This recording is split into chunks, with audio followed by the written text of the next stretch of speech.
And this is where sometimes some people have a little sponge just to blot. Okay, here we go. So here's a nice thin wash of cobalt blue. And my brush is wet. And so what you're going to see is there is a bead, because this is angled and not flat. There's a bead of water at the bottom here. Right? See that? And so what we're going to do, we're going to lead, just paint underneath, and as we paint a new layer underneath, you'll see that bead kind of move down. And what we're doing initially is all we're doing is just leading that bead of water down the rest of my wash. So I'll outline an edge here, and I'll outline an edge here. Let me grab some more. Let me just wet my brush here, and I'm going to go do a couple of these. All right.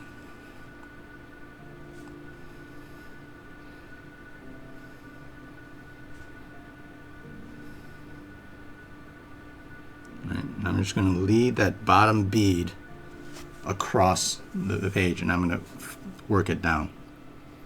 All right.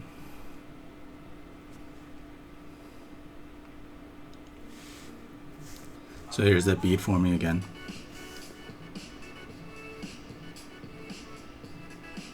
Hey, what's up, Jacob?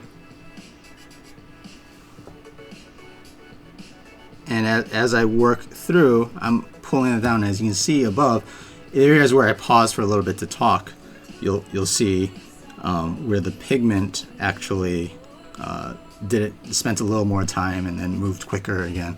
But if you do this at a very consistent sort of pace, right?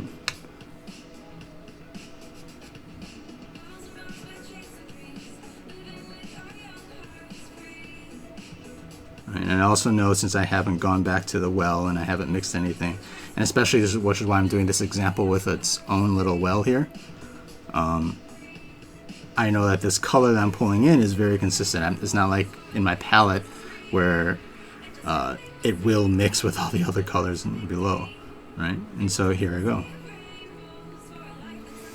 right? And so this is a very clean wash. I haven't gone back over it. I didn't go back on and try to repaint it. Even though I missed a little spot there, I'm not going back to repaint that. That's fine. It'll work itself out. And at the bottom here, where you have this sort of final bead of, if you let that dry on its own, you'll get another crisp line there. And where is my paper towels? Where are my paper towels? Here they are. And so what we can do, as we finish off an area here, I'm just going to dry my brush a little bit. And your brush acts, a relatively dry brush can act as a sponge. Now I'm just going to touch the edge of this bead of water at the bottom here, and it's actually going to pick up.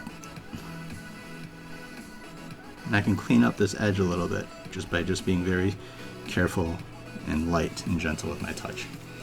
Right? And now I have a very smooth wash.